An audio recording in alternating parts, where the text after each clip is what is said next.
Hello, in this video I want to show you how to add Gmail in Instagram.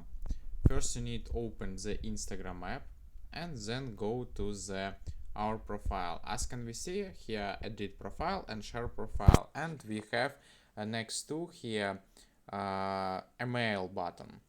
For this we must go to the three lines on the top right corner and here find the setting and privacy and select it.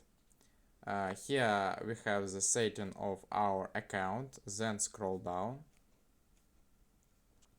and find the account type and tools.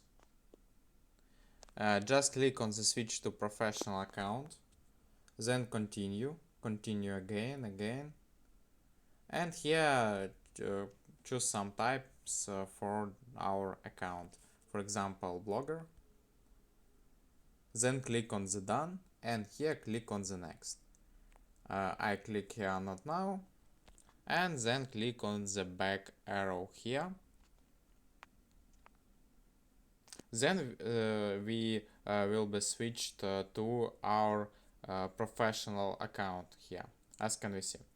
Here we can click on the edit profile and then scroll down. And here we can add a contact option.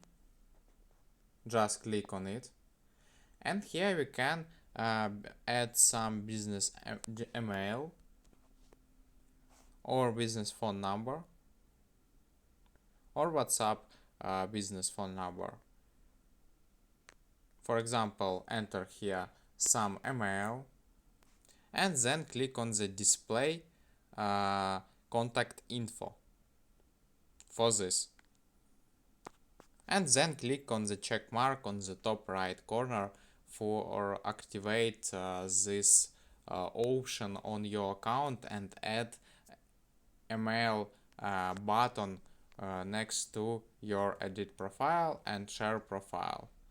And this all, enter here your email. This all for today. Goodbye.